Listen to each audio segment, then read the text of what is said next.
ഇത്രയും ഭീകര ക്രൗഡ് ഞങ്ങൾ പ്രതീക്ഷിച്ചില്ല. അത് മാത്രമല്ല, ഈ ഒരു സ്നേഹം, ഈ ഒരു എനർജി ലെവൽ, എനിക്ക് തോന്നുന്നു അതിന് ഇതൊക്കെ കാണുന്ന റിയാദിൽ തന്നെ വരണം. അത്രയും നിങ്ങൾ ഭയങ്കര ബ്ലസ്ഡ് ആണ് ഇന്ന് ഈ നിമിഷം ഇവിടെ എത്താൻ കഴിഞ്ഞത്. എവിടെ നോക്കണം എന്നുള്ള കൺഫ്യൂഷനാണ് ഞാൻ.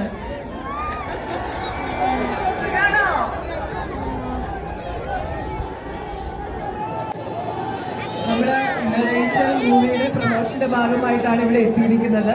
നമുക്ക് ഒത്തിരി വിശേഷങ്ങൾ സംസാരിക്കാനുണ്ട്, മൂവിനെ പറ്റി, അല്ലാതെ പേഴ്സണൽ വിശേഷങ്ങളും ഒക്കെ സംസാരിക്കാനുണ്ട്. റെഡിയല്ലേ? എങ്ങനെയുണ്ടായിരുന്നു ഇതുവരെയുള്ള പ്രോഗ്രാംസ്? എങ്ങനെയുണ്ടായിരുന്നു? ഇഷ്ടമായോ? നമുക്ക് ഒരു ബ്യൂട്ടിഫുൾ നൈറ്റ് ആവട്ടെ നമുക്ക് എല്ലാവർക്കും എന്ന് ആഗ്രഹിക്കാം, പ്രാർത്ഥിക്കാം. Okay, love you all.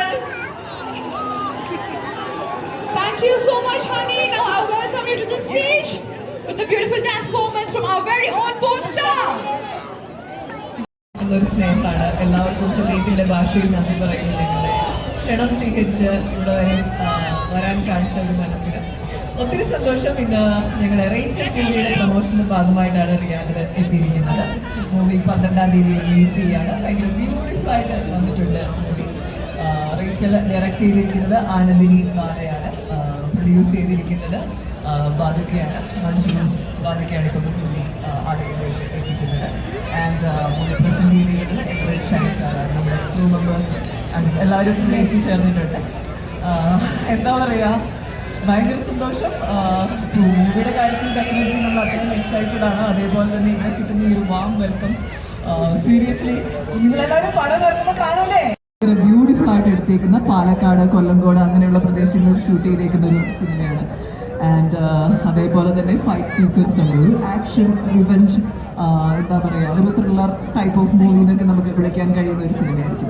So fight scenes എന്ന് പറഞ്ഞ പോലെ ഹണിക്ക് എന്തെങ്കിലും ഒരു എക്സ്പീരിയൻസ് ഷെയർ ചെയ്യാനുണ്ടോ നമ്മുടെ ഓഡിയൻസുമായിട്ട്? ഇപ്പോൾ ഫൈറ്റ് സീൻസ് ഒക്കെ ചെയ്യുന്നെന്ന് പറഞ്ഞു, അപ്പോൾ എന്തെങ്കിലും ഒരു ഷെയർ ചെയ്യാൻ വേണ്ടിയിട്ടുണ്ടോ? നമുക്ക് സസ്പെൻസ് ഒന്നും കൊടുക്കേണ്ട, ഗ്ലൂക്കോസ് ഒന്നും കൊടുക്കേണ്ട. സോ എനിത്തിങ് ഞാൻ പറയില്ല, ഈ സിനിമയിൽ from the beginning to ten നമ്മൾ അഭിനയിക്കുന്ന സമയത്ത് പല കാര്യങ്ങളും ഭയങ്കര ചലഞ്ചിങ് ആയിരുന്നു. നമ്മൾ ഷൂട്ട് ചെയ്യാനെടുത്തേക്കുന്ന ടെറൈൻ ആയാലും നമ്മൾ ഈ ഫൈറ്റ് സീക്വൻസ് കൂടുതലും ഒരു കാടിൻ്റെ ഉള്ളിലാണ് ഷൂട്ട് ചെയ്യുന്നത്. നമ്മൾ കാലെടുത്ത് വെച്ചാൽ തന്നെ അട്ടയാണ് അവിടെ ഫുൾ.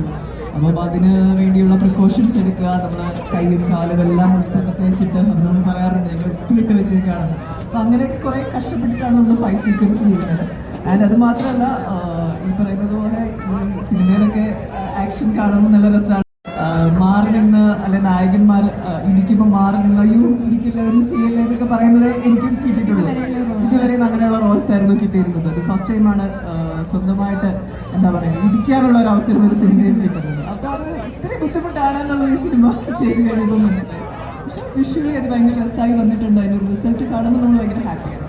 ഓക്കെ, ഒരുപാട് എക്സ്പെക്ട് ചെയ്തിട്ടാണ് നമ്മൾ വെയിറ്റ് ചെയ്തിരിക്കുന്ന റിലീസിന് വേണ്ടിയിട്ട്. So what was the factor movie ആയിട്ട് നമ്മളെ സ്ക്രിപ്റ്റ് റൈറ്റർ സമീപിച്ച സമയത്ത് what was the one factor?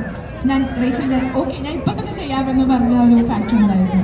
അതിൻ്റെ ഒരു ഹോൾ സ്ക്രിപ്റ്റ് സ്റ്റോറി ആണെങ്കിലും അതിൻ്റെ ഒരു കഥാപാത്രമായാലും നമ്മൾ ഇതുവരെയും മലയാള സിനിമയിൽ കണ്ടിട്ടില്ലാത്ത കേട്ടിട്ടില്ലാത്ത ഒരു കഥാപശ്ചാത്തലമുള്ള ഒരു സിനിമയാണ് റേച്ചൽ. അപ്പം അത് എന്നെ സംബന്ധിച്ചിടത്തോളം നമുക്ക് അങ്ങനെയുള്ള സിനിമകൾ ഒത്തിണങ്ങി നമ്മുടെ